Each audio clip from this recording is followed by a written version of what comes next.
నమస్కారం. సిటీ న్యూస్కి స్వాగతం. నాటి వార్తల్లోని ముఖ్యాంశాలు.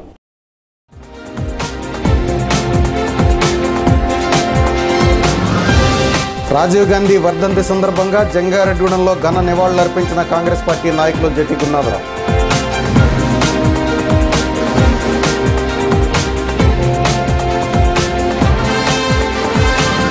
అసాంఘిక కార్యకలాపాలకు నిలవుగా మారిన బొట్టాయిగూడెంలోని స్కూల్ కాంప్లెక్స్ భవనం ఆందోళన వ్యక్తం చేస్తున్న మహిళలు.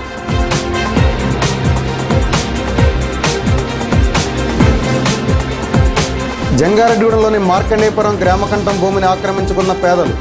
గతంలో స్లిప్స్ ఇచ్చిన పేదలకే ఇళ్ల స్థలాలు ఇవ్వాలంటూ తహసీల్దార్ కార్యాలయం వద్ద వైఎస్ఆర్ కాంగ్రెస్ పార్టీ ధర్నా. పోలవరంలో నామినేషన్ వేసిన సిపిఎం పార్టీ ఎమ్మెల్యే అభ్యర్థి తెల్లం వెంకటేశ్వరరావు. ఈ నెల 22వ తేదీన నామినేషన్ వేయనున్న కాంగ్రెస్ పార్టీ ఎమ్మెల్యే అభ్యర్థి నోపా పార్వతి.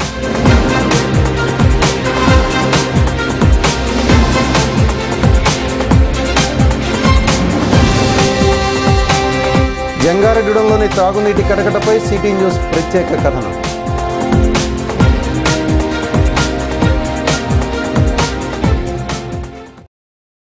జంగారెడ్డిగూడెం పట్టణంలోని పాత బస్టాండ్ వద్ద డీసీసీ అధికార ప్రతినిధి జట్టి గున్నాథరావు గొడవ నందు బొట్టాయిగూడెం మండల కాంగ్రెస్ పార్టీ సమావేశం ఆదివారం సాయంత్రం జరిగింది. జట్టి గున్నాథరావు అధ్యక్షతన జరిగిన ఈ సమావేశంలో బొట్టాయిగూడెం మండలానికి చెందిన బన్నే బుచ్చిరాజు, మద్దు సూరిబాబు, జి దుర్గమ్మ, బాడిస రామారావు, కుంజా సుభాష్ చంద్రబోస్, పోతురాజు, కుంజా నాగరాజు తదితరులు పాల్గొన్నారు. బొట్టాయిగూడెం, కొయిలగూడెం మండలానికి చెందిన వివిధ పార్టీల నాయకులు సుమారు 100 మంది కాంగ్రెస్ పార్టీలో చేరారు. వీరిలో తెలుగుదేశం పార్టీ, వైఎస్ఆర్ కాంగ్రెస్ పార్టీకి చెందిన నాయకులు, కార్యకర్తలు ఉన్నారు. పోలవరం ఉప ఎన్నికలో కాంగ్రెస్ పార్టీ అభ్యర్థి నోపా పార్వతి విజయానికి ప్రతి ఒక్కరూ కృషి చేయాలని డీసీసీ అధికార ప్రతినిధి జట్టి గున్నాథరావు పేర్కొన్నారు.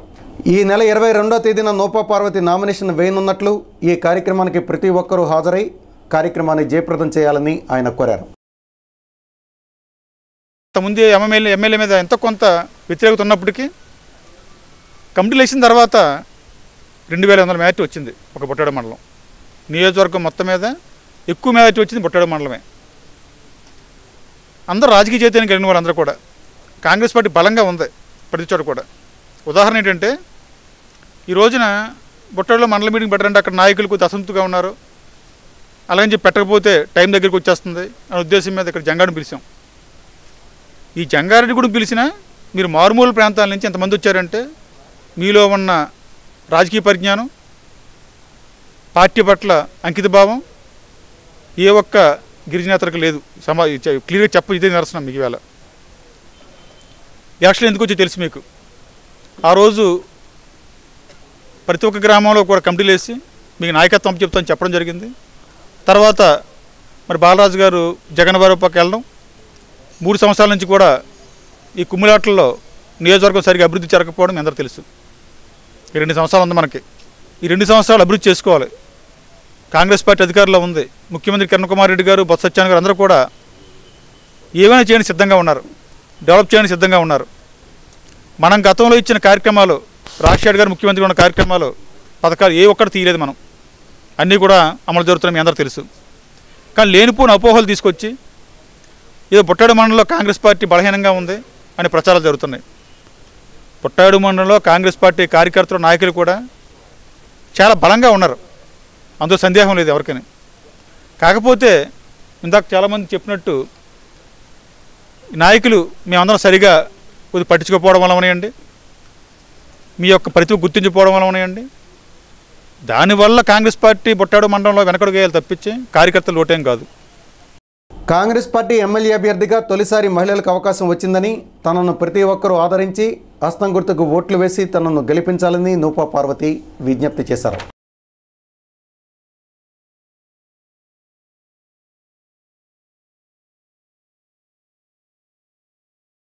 సిపిఎం పార్టీ ఎమ్మెల్యే అభ్యర్థిగా పోటీ చేస్తున్న తెల్లం వెంకటేశ్వరరావు సోమవారం పోలవరం నందు నామినేషన్ వేశారు.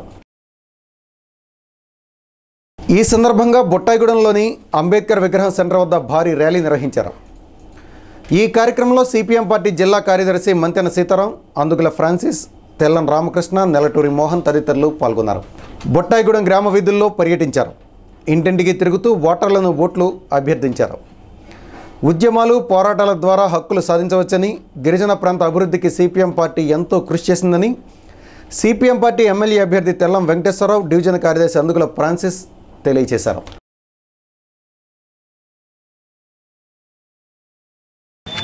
వంకవారిగూడెం జీలింబెల్లి మండలం. అదే ప్రజా ఉద్యమాల్లో మొదటి నుండి సుమారు 20 సంవత్సరాల నుండి మాకు అనుభవం ఉంది.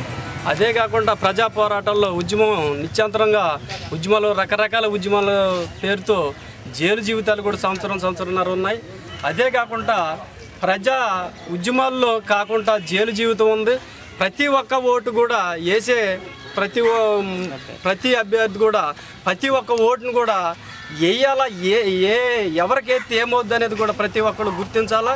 వీళ్ళే కాకుండా సారాకి డబ్బుకి అమ్ముడు పడిపోయి చాలా ఓట్లు వృధా చేస్తున్నారు. మా ఉద్యమాలకు వేసినట్లయితే ప్రజా పోరాట సుత్తి కొడవల నక్షత్రానికి ఓటు వేసినట్లయితే ప్రజా పోరాటాలకి ఉద్యమాలకి ఓటు వేసినట్టు అవుతుంది. లేదు రకరకాల బూర్జా పార్టీలు ఉన్నాయి, వాళ్ళకి వేసినట్టయితే శతకుండిలో వేసినట్టు అవుద్ది. ప్రజా పోరాటాలకు ప్రజా ఉద్యమాలు ప్రజానాయకుడికి వేసినట్టయితే సప్లైన సమస్యలు కానీ, అలాగే రైతుల గిట్టుబాటు ధర కానీ, వ్యాట్ కానీ అన్ని ప్రజా సమస్యలమైన పోరాటం చేసే సత్తా ఇచ్చినట్టు ఉంటుంది. ఉద్యమాలకి ఊతం ఇచ్చినట్టు ఉంటుంది. ఉద్యమాలని బలపరచాలంటే, ప్రజా సమస్యల పరిష్కారం కావాలంటే సుత్తి కొడల సొక్కుర్తి చేసి సిపిఎం పార్టీని గెలిపించి తెల్ల వెంకటేశ్వరాన్ని అఖండ విజయంతో గెలిపించాలని మీ అందరినీ కోరుకుంటూ ఇంటింటికి. దివంగత మాజీ ప్రధాని రాజీవ్ గాంధీ వర్ధంతి సందర్భంగా జంగారెడ్డిగూడెంలోని రాజీవ్ గాంధీ విగ్రహానికి డీసీసీ అధికార ప్రతినిధి జట్టి గురునాథరావు పూలదండలు వేసి సోమవారం నివాళులర్పించారు. ఈ కార్యక్రమంలో పోలవరం నియోజకవర్గ కాంగ్రెస్ పార్టీ ఎమ్మెల్యే అభ్యర్థి నోపా పార్వతి, కాంగ్రెస్ పార్టీ నాయకులు ఆది వీర వెంకట్రావు, లక్ష్మణరావు, పిండి రాము తదితరులు పాల్గొన్నారు. రాజీవ్ గాంధీ ఆశయ సాధనకు ప్రతి ఒక్కరూ కృషి చేయాలని జట్టి గురునాథరావు పిలుపునిచ్చారు.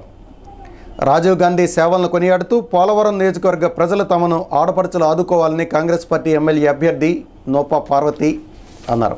అదేవిధంగా పేరంపేట రోడ్లోని రాజీవ్ గాంధీ విగ్రహానికి యువకులు పూలదండలు వేసి నివాళులర్పించారు. ఈ కార్యక్రమంలో కాంగ్రెస్ పార్టీ యువజన సంఘ నాయకులు గౌతు సత్యేంద్ర, కొత్తూరి చిన్న, జ్యోతిబాబు, వసంతాటి మంగరాజు, కాంగ్రెస్ పార్టీకి చెందిన ఇతర యువకులు పాల్గొన్నారు.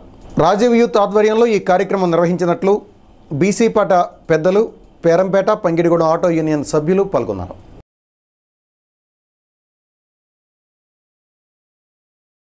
మండల కేంద్రమైన బుట్టాయిగూడెంలోని ఐసీడీఎస్ కార్యాలయం సమీపంలో ఉన్న స్కూల్ కాంప్లెక్స్ భవనం అసాంఘిక కార్యకలాపాలకు నెలవుగా మారిందని ఆ ప్రాంత నివాసితులు ఆవేదన వ్యక్తం చేస్తున్నారు. వాడుకలో లేని స్కూల్ కాంప్లెక్స్ భవనంలోకి రాత్రి సమయాల్లో మహిళలు, మగవారు వస్తున్నారని ఆ ప్రాంతంలో నివసిస్తున్న మహిళలు సిటీ న్యూస్కి తెలిపారు. ఆదివారం రాత్రి మహిళలు, మగవారు స్కూల్ కాంప్లెక్స్ భవనంలో ప్రవేశించేటప్పుడు తాము అడ్డుకుంటే తిరిగి తమపై దౌర్జన్యం చేయడానికి ఉపక్రమించినట్లు చెబుతున్నారు. ప్రభుత్వ కార్యాలయంలో అసాంఘిక కార్యకలాపాలు సాగిస్తున్నట్లు వాపోతున్నారు. 8 గంటలకే స్కూల్కు ఇక్కడ క్యాంపస్ దగ్గర ఒక అబ్బాయి ఒక అమ్మాయి వెళ్ళారండి. వాళ్ళు ఎందుకు వెళ్ళారో తెలియదండి. సరే లైట్లు కనిపించండి, ఎందుకు కనిపింది ఏంటో చూద్దామని మేము వెళ్ళామండి. వీరు ఎవరో ఇంటి ఇక్కడికి వచ్చారని అంటే మేము ఇక్కడ విచారం చేస్తాకు వచ్చాం, నీకు అవసరమా అని అందండి ఆ అమ్మాయి. అదేంటి దొంగలు పడుతున్నారు ఊళ్ళో, అది మంచో చెడ్డో తెలుసుకోవాలి కదా, నువ్వు అలా మాట్లాడుతున్నావు ఏంటి, ఆ ఆఫీసులో ఏం పోయింది మమ్మల్ని అడుగుతారు కదా అని మేమందరం అడిగేటప్పటికి మీరందరూ సంసారంలో అందరూ మీరందరూ నా దగ్గరికి వచ్చారేంటి అని రకరకాలుగా మాట్లాడి కొట్టినంత గొడవ చేశారండి. ఇక్కడ ఏం జరుగుతుందో ఏంటో తెలియదండి. లాస్ట్ బస్కి అమ్మాయిలు దిగుతున్నారండి, వాళ్ళు చేస్తున్నారు, ఎవరో చూడలేదండి. ఇక్కడ రాత్రి 10-10:30 అవుతుందండి. ఆ టైంలో ఇద్దరు ఎక్కుతున్నారండి పైకి. ఎక్కుతుంటే ఎందుకు ఎక్కారని అడిగితే తిరగబడి మా మీదకి గొడవకు వచ్చారండి కొడతాకి. అదేంటి ఎందుకు ఎక్కారని అడిగితే తప్ప అంటే పెద్ద కబుర్లు చెప్తున్నారు అని నోటికి ఇష్టం వచ్చినట్టు మాట్లాడుతున్నారండి. అదేంటి అలా మాట్లాడుతున్నారంటే తిరిగి కొడతాకు వచ్చారండి. అలాగని చెప్పి స్టేషన్ కాడికి వెళ్తే మమ్మల్ని కొట్టారని, మాకు రక్షణ కావాలని చెప్తా వచ్చారండి. ఇక్కడ చూస్తేనేమో ఎవరు 2 నెలల నుంచి కొత్త వ్యక్తులు వస్తున్నారండి. బండ్లు వేసుకుని వస్తున్నారు, కార్లు వేసుకుని వస్తున్నారండి. ఎవరనేది తెలియదు. వెళ్ళి అడిగిదామని చూసేప్పటికి ఎవరికాలే బండి వేసుకుని వెళ్ళిపోతున్నారండి. అదేంటని అడుగుతుంటే తిరిగి ఇద్దరు ఆడవాళ్ళు వచ్చి దెబ్బలాడుతున్నారండి ఇళ్ళ మీదకి వచ్చి. దినదినాభివృద్ధి చెందుతున్న జంగారెడ్డిగూడెం నగర పంచాయతీ నందు త్రాగునీటి ఇక్కట్లు తప్పడం లేదు. నగర పంచాయతీలోని రాజీవ్ నగర్, డాంగే నగర్, ఎన్టీఆర్ నగర్, ఇంద్రజిత్ గుప్తా నగర్ తదితర ప్రాంతాల్లో గుక్కెడి నీటి కోసం ప్రజలు నానా తంటలు పడుతున్నారు. డాంగేనగర్ జనాభా పెరుగుదల కారణంగా ట్రాన్స్ఫార్మర్ కెపాసిటీ సరిపడకపోవడంతో రోజు ఫీజు కొట్టేస్తుంది. దీంతో పంచాయతీ మోటార్ బోరుకు విద్యుత్ సరఫరా నిలిచిపోతుంది. విద్యుత్ శాఖ అధికారులు స్పందించినప్పటికీ నగర పంచాయతీ సిబ్బంది మోటార్ ఆన్ చేయడం లేదని వాపోతున్నారు. ఇప్పుడు అది కాస్త కాలిపోవడంతో 3 రోజులుగా మంచినీరు సరఫరా చేయడం లేదని వాపోతున్నారు. తమ దాహార్తి తీర్చండి మహాప్రభు అంటూ ఖాళీ బిందెలతో మహిళలతో పాటు మగవారు సైతం నిరసన వ్యక్తం చేస్తున్నారు. 4 రోజులు అయిందండి, మంచినీళ్ళు లేవు. మేము ఇక్కడ చిన్నపిల్లలతో చచ్చిపోతున్నారు. మరి ఎలాగండి? నీళ్ళు లేవు, ఏం చేయాలా? ఎవరో పట్టించుకోవట్లేదు మమ్మల్ని. నీళ్ళు లేకపోతే ఎలాగండి? అదేడమ్మా, ఇన్ని నీళ్ళు కూడా లేవు, పట్టించుకోవట్లేదు. పెద్దవారిని ఎవరిని అడిగినా సరే కానీ మేమేం చేసేది అంటున్నారు. అసలు ఇక్కడ డాంగేనగర్ అసలు 4 రోజుల నుంచి నీళ్ళు రావడం లేదండి. పిల్లలతో మేము చాలా ఇబ్బందులు పడుతున్నామండి. అయినా సరే ఈరోజు వీళ్ళందరూ కూడా ఈ ప్రభుత్వం అందించి కనీసం ఒక ట్యాంక్ కూడా పంపించకుండా మమ్మల్ని చాలా ఇబ్బందులు గురి చేస్తుందండి. మేము కనీసం ట్యాంక్ దగ్గరికి వెళ్ళి ఒక బిందు నీళ్ళు తెద్దామన్నా సరే అక్కడ కూడా వాటర్ అనేది సరిగా రావడం లేదండి. మేము ఈ 4 రోజుల నుంచి చాలా ఇబ్బందులకి చాలా పాల్పడడం జరిగిందండి. ఈరోజు వెంటనే స్పందించి ఈ పంచాయతీ వెంటనే ఒక ట్యాంక్ అయినా సరే వెంటనే ఇది ఏదైతే ప్రాబ్లం ఉందో ఆ ప్రాబ్లం ముందే సాల్వ్ చేయాలని చెప్పేసి మేము కోరుతున్నామండి. డాంగేనగర్ పరిస్థితి ఎలా ఉంటే రాజీవ్ నగర్లో కొన్ని పంచాయతీ కుళాయిల్లో మంచినీరు సన్నగా వస్తుంటే అదే ప్రాంతంలో మరికొన్ని చోట్ల మంచినీరు రావడం లేదని మహిళలు గొల్లుమంటున్నారు. సన్నని దారగా వస్తున్న మంచినీరు సరిపోకపోవడంతో రోజు స్నానం చేయడం లేదని, రాజీవ్ నగర్కు మంచినీటి ఎద్దడి లేకుండా చిన్న మోటార్ బోరుకు మరమ్మతులు చేయించాలని ఆ ప్రాంత మహిళలు సిటీ న్యూస్తో కోరుతున్నారు. ఆ నీళ్లు మోటార్ బాగు చేస్తేనే కానీ మెట్టండి మాది కింద డాంగేనగర్ నుంచి నీళ్ళు వచ్చేయండి. ఆ నీళ్లు మోటార్ చెడిపోయిందండి. ఇక్కడ మోటార్ బిగించిన తర్వాత ఆ మోటార్ చెడిపోయింది, అది పట్టించుకోవట్లేదండి ఎవరు. ఆ మోటార్ కూడా బాగు చేస్తేనే కానీ మాకు నీళ్లు సరిపోవండి. ఆ నీళ్లు రావటం లేకపోతే మాకు చాలా ఇబ్బందిగా ఉందండి. ఇక్కడ 1500 మంది జనం దాకా ఉన్నారు. ఆ జనానికి నీళ్లు సరిపోవట్లేదని రోజు పనులు మానేయవలసి వస్తుందండి. ఆ మోటార్ కూడా బాగు చేయించి దయించి ఆ మోటార్ బాగు చేయించి నీళ్లు పంపించాలి. ఎన్టీఆర్ నగర్లో 4 రోజుల నుంచి మంచినీరు రావడం లేదని, మంచినీటి కోసం కుళాయిల వద్ద పడిగాపులు కాస్తున్నట్లు చెబుతున్నారు. వేసవి దృష్ట్యా మంచినీటి కొరత లేకుండా చూడాలని జిల్లా కలెక్టర్ వాణిమోహన్ ఆదేశాలు జంగారెడ్డి నగర పంచాయతీలో నీరు కారుతున్నాయి. అధికారులు, క్షేత్రస్థాయి సిబ్బంది, ఇతర శాఖలతో సమన్వయ లోపం కారణంగా తరచూ ట్రాన్స్ఫార్మర్స్ ఫీజు కొట్టేయడం, మోటార్ బోర్లు పనిచేయకపోవడం వంటి సమస్యలు తలెత్తుతున్నాయి. దీంతో చేసేది లేక కిలోమీటర్ దూరంలో ఉన్న ప్రభుత్వ కళాశాల వద్ద మంచినీటి ట్యాంక్ దగ్గరికి వచ్చి మంచినీరు పట్టుకుంటున్నారు. సైకిల్స్పై బకెట్స్, బిందెలు పెట్టుకుని తమ దాహార్తిని తీర్చుకుంటున్నారు. గర్భిణీలు, చిన్నారులు సైతం కాలిబాటన మంచినీటి కోసం ఆపసోపాలు పడుతున్నారు. విద్యుత్ సరఫరా ఉన్నంతసేపు కళాశాల వద్ద ఉన్న కుళాయిల్లో మంచినీరు వస్తుంది. సోమవారం ఉదయం 7 గంటలకు విద్యుత్ పోవడం, అక్కడ జనరేటర్ పనిచేయకపోవడంతో కళాశాల కుళాయిల వద్దకు వచ్చిన మంచినీటి బాధితులు నిరాశకు గురయ్యారు. ఎప్పటికైనా అధికారులు, పాలకులు సమన్వయంతో వ్యవహరించి మంచినీటి కొరత ఏర్పడకుండా చూడాల్సిన అవసరం ప్రతి ఒక్కరిపైన ఉంది.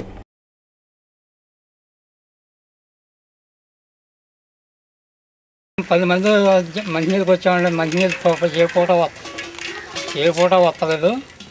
డైలీ ట్యాంక్ కాడికి వచ్చి, హై స్కూల్ కాడికి వచ్చి మంచినీళ్ళు పట్టుకెళ్ళవలసి వస్తుందండి.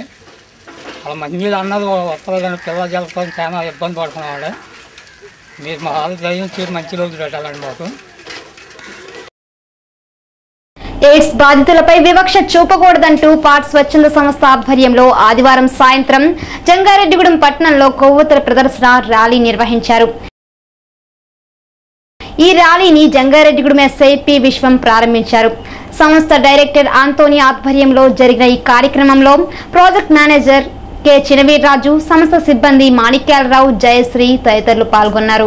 పాత బస్టాండ్ నుండి మసీద్ సెంటర్ వరకు కొవ్వొత్తుల ర్యాలీ నిర్వహించిన సంస్థ నిర్వాహకులు బోసుబొమ్మ సెంటర్ నందు మానవహారం చేశారు, ధర్నా నిర్వహించారు. ఈ కార్యక్రమంలో రాజేశ్వరి, కృష్ణ చైతన్య, బెనజీర్, శ్రీనివాస్, స్నేహ, మహిళా సంఘం సభ్యులు తదితరులు పాల్గొని సిటీ న్యూస్ తో మాట్లాడారు.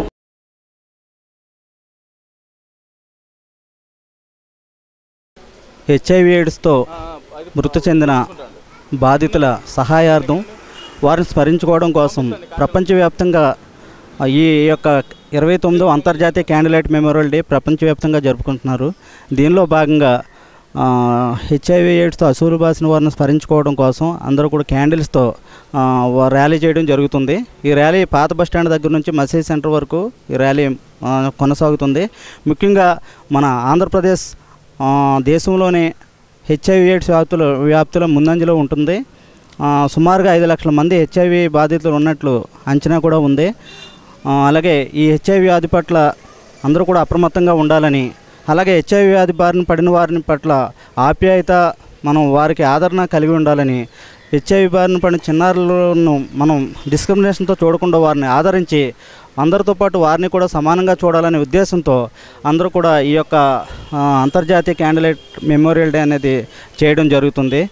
కాబట్టి అందరూ కూడా హెచ్ఐవి వ్యాధి బాధితుల పట్ల ఆప్యాయత కలిగి ఉండాలని చెప్పేసి ఈ యొక్క ర్యాలీ మూలంగా అందరికీ కూడా తెలియజేస్తున్నాం. ఈ కార్యక్రమానికి ముఖ్యంగా విచ్చేసినటువంటి మన ఎస్ఐ గారు విశ్వం గారు కూడా కృతజ్ఞతలు తెలియజేస్తున్నాం. జంగారెడ్డిగూడెంలోని మార్కండేయపురం నందు ఉన్న 6 ఎకరాల గ్రామ కంఠం భూమిని కొంతమంది పేదలు సోమవారం ఆక్రమించారు. CPI, Liberation, ML, TDP, BJP తదితర పార్టీల ఆధ్వర్యంలో భారీ స్థాయిలో ప్రజలు ఆక్రమణలు చేపట్టారు. ఎవరికి వారు కర్రలతో, తాడులతో సరిహద్దులు ఏర్పాటు చేసుకున్నారు. గతంలో ఈ భూమి జంగారెడ్డిగూడెం పట్టణానికి చెందిన చెరుకూరి సుందరం ఆధ్వర్యంలో ఉండేదని పలువురు చెబుతున్నారు. చుట్టుపక్కల ఇటువంటి ప్రభుత్వ భూములు చాలా ఉన్నాయని, తాము పేదల పక్షాన ఇళ్ల స్థలాల కోసం అనేక పోరాటాలు చేశామని, ఈ భూములు పేదలకు పంపిణీ చేయాలని వివిధ పార్టీల నాయకులు విజ్ఞప్తి చేస్తున్నారు.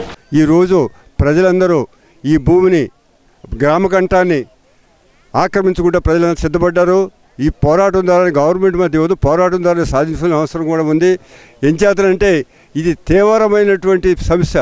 ఈనాటి స్వతంత్రం వచ్చి 65 సంవత్సరాలు అయినప్పుడు కూడా ఉండటానికి ఇల్లు లేదు, చేసుకున్న పని లేని పరిస్థితి, దౌర్భాగ్య స్థితి ఈనాడు ఉంది. అంచేతనే ప్రజలు ఆ పోరాటం ద్వారానే సంఘటపడి భూమి హక్కు సాధించుకోవాల్సిన అవసరం ఉంది. అంచేత పోరాటం ద్వారానే ఈ భూముల్ని సాధన చేసుకోవడం జరిగింది. ఏం చేతంటే 84లో నేను వచ్చినప్పుడు పేదలు ఆక్రమించుకున్న భూమిని కోర్టు స్టే ఇచ్చిందని, తీర్పు వచ్చిన తర్వాత కోర్టు సూచన మేరకు చర్యలు తీసుకుంటామని, అప్పటి వరకు ఎవరైనా ఆక్రమణలు చేపడితే కఠిన చర్యలు తీసుకుంటామని ఆర్ఐ ఉదయ్ కుమార్ తెలిపారు. ఈరోజు ఉదయం 8 గంటలకు జంగారెడ్డిగూడెం మండలంలోనే మార్కండేయపురం గ్రామంలో సర్వే నెంబర్ 195లో సుమారు ఒక 500-700 మంది వరకు ఆక్రమణ చేశారండి. అది ఆ స్థలం వచ్చేసి గ్రామ కంఠం అయింది. మా రెవెన్యూ రికార్డు దాఖలా ఈ ఆక్రమణ చేశారు, కర్రలు పాతేశారని ఆర్డీఓ గారికి ఇన్ఫర్మేషన్ రాగానే ఆర్డీఓ గారు, తహసీల్దార్ గారి ఆదేశాల మేరకు అక్కడికి స్థలానికి వెళ్ళామండి. అక్కడికి వెళ్తే జనాలు చాలామంది 700 మంది దాకా పాకలేసేసి ఉన్నారు, కర్రలు పాతేసి ఉన్నారు. వాళ్ళకి చెప్పామండి, ఇది గ్రామ కంఠము, ఇది ప్రభుత్వ స్థలము, దీనిపైన కోర్టులో స్టే ఉంది, పెండింగ్ ఉంది. కోర్టు పెండింగ్ అయిపోయిన ఎడల దీనికి అర్హులైన వారికి పట్టాలు పంచుతామని ఆర్డీఓ గారి ఆదేశాల మేరకు అక్కడ చెప్పడం జరిగిందండి. ఇప్పుడు మేము వచ్చేసి వేసిన జెండాలని పీకిచ్చేసామండి. ఇప్పుడు ప్రస్తుతం అక్కడేమో ఇది ప్రభుత్వ స్థలాన్ని ఫ్లెక్స్లు పెట్టడం జరుగుతుంది. మా విలేజ్ సర్వెంట్ కూడా అక్కడ ఉంటారండి. దీనిపైన ఎవరైనా ఆక్రమణ చేసిన వారిపైన కఠిన చర్యలు తీసుకుని కేసులు నమోదు చేయడం జరుగుతుందండి. కావున దీన్ని పేదలందరూ గమనించవలసింది తెలియపరచడం. ఇదిలా ఉంటే గతంలో స్లిప్లు ఇచ్చిన అర్హులైన పేదలకు ఇంటి స్థలాలు పంపిణీ చేయాలని వైఎస్ఆర్ కాంగ్రెస్ పార్టీ నాయకులు జంగారెడ్డిగూడెం తహసీల్దార్ కార్యాలయం వద్ద సోమవారం ధర్నా నిర్వహించారు. ఈ కార్యక్రమంలో వైఎస్ఆర్ కాంగ్రెస్ పార్టీ జిల్లా మహిళా కన్వీనర్ దాట్ల అన్నపూర్ణ, కుక్కల ధర్మరాజు, చైతన్య, గూడపాటి రాధాకృష్ణ, రాషా తదితరులు పాల్గొన్నారు. ఈ సందర్భంగా కార్యక్రమానికి అధ్యక్షత వహించిన ఆ పార్టీ చింతలపూడి నియోజకవర్గ convener Muppidi Srinu city news తో మాట్లాడారు.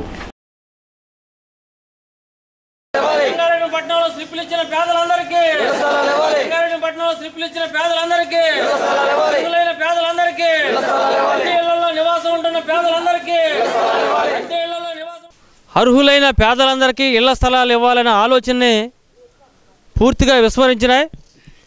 ఎందుకంటే మహానుభావుడు రాజశేఖర రెడ్డి గారు అధికారంలో ఉన్నప్పుడు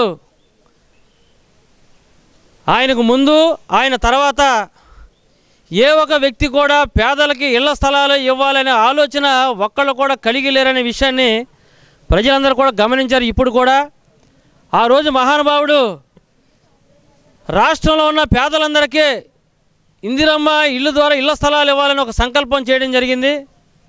ఆయన కొంతమందికి అయితే ఇళ్ల స్థలాలు ఇవ్వగలిగారు. కానీ ఈ రోజున రాజశేఖర రెడ్డి గారు మరణించిన తర్వాత నేడున్న ఈ రాష్ట్ర ప్రభుత్వం ఒక్క ఇల్లు కూడా, ఒక్క ఇంటి స్థలం కూడా ఎవరికి ఇచ్చిన దాఖలాలు లేవు.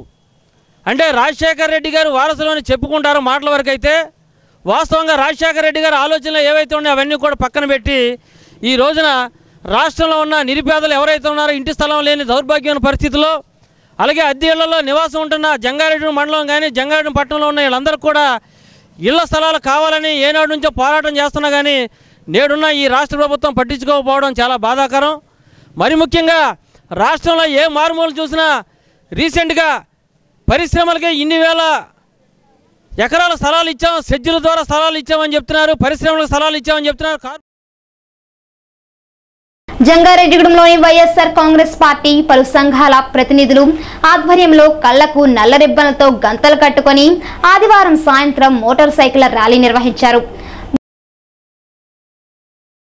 బోస్బొమ్మ సెంటర్ వద్ద బైఠాయించారు. సాక్షిపై దాడిని నిలిపివేయాలంటూ మోటార్ సైకిళ్లపై ర్యాలీ నిర్వహించారు.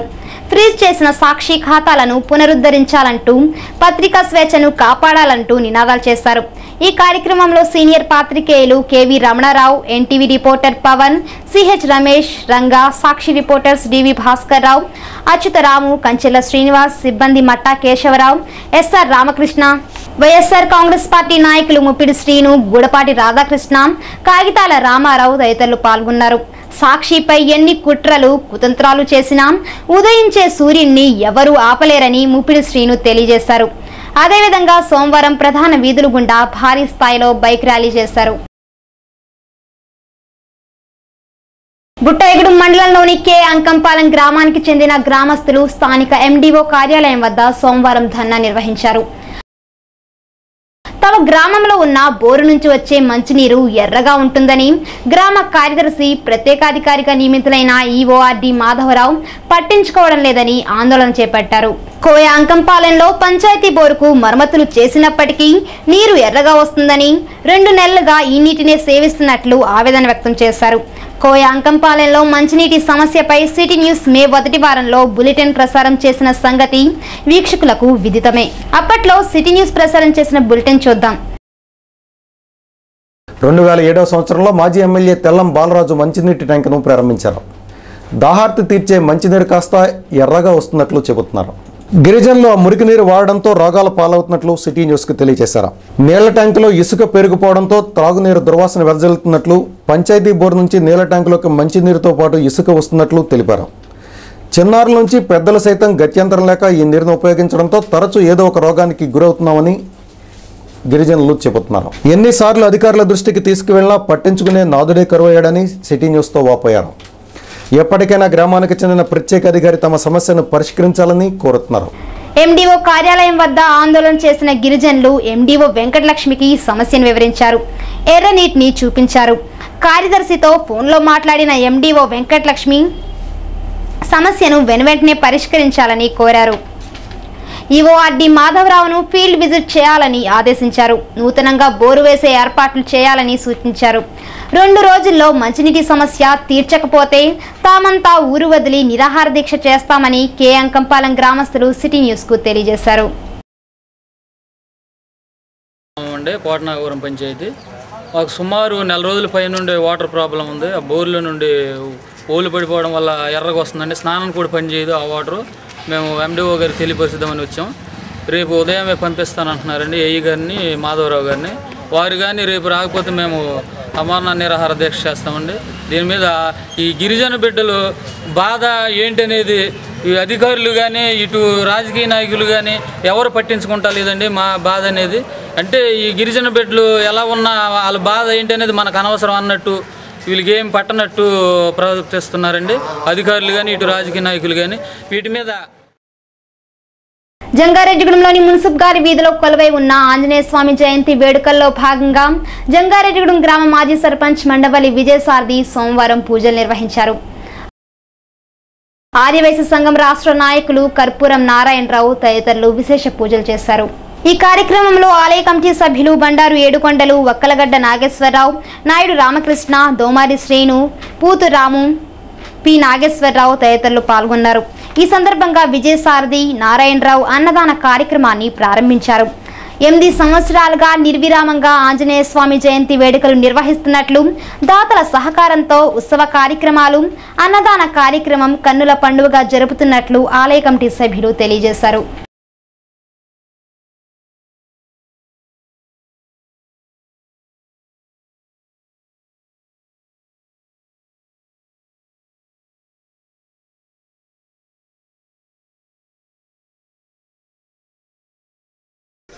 మన జంగారెడ్డిగూడెం గ్రామంలో మున్సిపల్ గారి వీధిలో వేచేసినటువంటి శ్రీ అభయాంజనేయ స్వామి వారి ఆలయం వద్ద గత 8 సంవత్సరాలుగా హనుమ జయంతి జరగడం ప్రతిపాటిగా వస్తుంది.